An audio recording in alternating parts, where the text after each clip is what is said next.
Ils veulent renverser la vapeur. Dans la Creuse, on manifeste aujourd'hui pour l'avenir d'une petite ligne de chemin de fer. Depuis toujours, la ligne Guéret-Felletin dessert sur une quarantaine de kilomètres des petites communes du département. Mais en début d'année, la préfète a annoncé la suspension des trains à partir d'août 2025, faute de moyens pour rénover les voies. Un autre exemple de ces nombreuses petites lignes de la SNCF, sous-financées depuis des décennies et aujourd'hui menacées de fermeture. Mais ici dans la Creuse, on ne compte pas laisser faire. Cette petite ligne, elle commence donc ici à Felletin, commune de 1500 habitants. Et c'est ici aussi que débute la manifestation. Ce matin, il y a des élus et des habitants qui montent dans le train dans chaque gare jusqu'à Guéret où est prévu un grand rassemblement.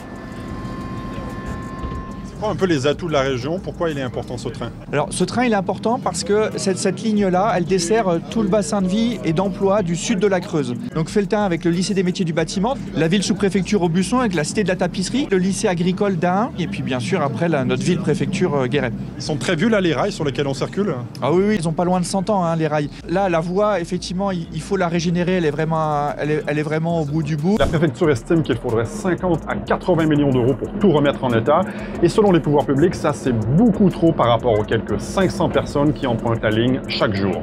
Il y a plein de choses qui coûtent très cher et on y met de l'argent. Alors là, c'est un cercle vicieux. Si on supprime ces lignes-là, forcément nos campagnes seront encore moins attrayantes. Et par contre, pour le TGV, là, il y a toujours de l'argent. Mais ça, c'est toujours pareil, ça bénéficie aux grandes villes et jamais aux zones les plus rurales.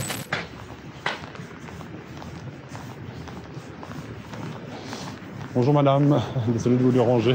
Je suis journaliste, je fais un reportage sur le chemin de fer, vous avez peut-être entendu parler? Oui, c'est une honte.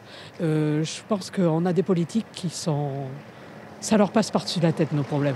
Et pourtant on en a des problèmes. La SNCF a fait je ne sais pas combien de bénéfices et qu'on laisse tomber toutes ces lignes ferroviaires, moi ça me fait mal au cœur. Ça me fait vraiment mal au cœur, voilà. L'été avec les touristes, ça nous ramenait toujours un petit peu de monde, quoi. Donc encore quelque chose qu'on va perdre, quoi. C'est bien dommage. Qui l'emprunte? Pourquoi il est important ce train? Qui l'emprunte, tout le monde peut l'emprunter, quoi. Après, au jour d'aujourd'hui, plus grand monde, au vu des horaires et puis après les correspondances qui ne correspondent pas, c'est qu'à le dire. Donc il n'y a plus grand monde qui l'emprunte. Hier, j'ai mon petit garçon qui est revenu de Limoges.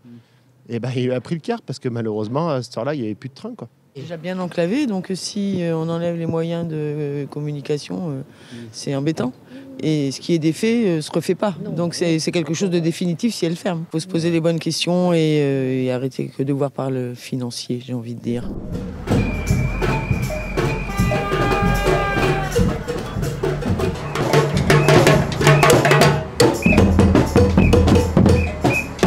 Ils nous disent que nos territoires ruraux se dépeuplent.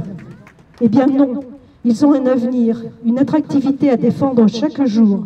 Et quand les métropoles exploseront, on regrettera en lieu de nous avoir sacrifiés, oubliés, comme on le fait aujourd'hui pour notre petite ligne. La France compte 28 000 km de voies ferrées, c'est le deuxième plus long réseau en Europe. Et le tiers de celui-ci représente ce qu'on appelle dans le jargon SNCF la desserte fine du territoire, ou si vous préférez, ces fameuses petites lignes. Elles ont la particularité d'avoir un trafic très faible, d'être vieillissantes, les rails ont en moyenne 40 ans, et elles sont électrifiées à seulement 15%. Ces dernières années, plusieurs rapports ont pointé leur sous-financement par rapport notamment au TGV. On est capable de mettre 15 milliards, par exemple, entre Bordeaux et Toulouse. Et là, on parle de 40 millions, je crois, pour rénover cette ligne-là. Non, on n'est pas capable de les mettre.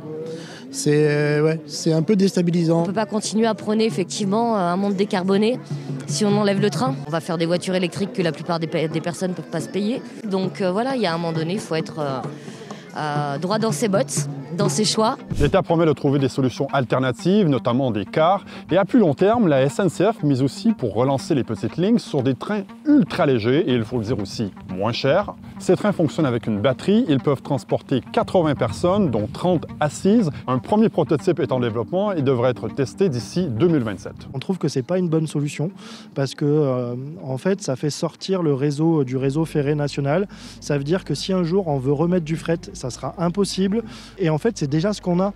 Avec un conducteur, c'est déjà des trains légers ce qu'on a. On a déjà ce train qui suffirait largement pour cette ligne. Nos ancêtres étaient clairvoyants en fait. Quand ils ont construit cette ligne il y a plus d'un siècle maintenant, on a parlé de fret tout à l'heure, ça avait du sens. Et aujourd'hui, donc, on va démanteler ce que nos ancêtres ont mis sûrement non pas des siècles, mais des décennies à mettre en place. Donc c'est désœuvrant, voilà.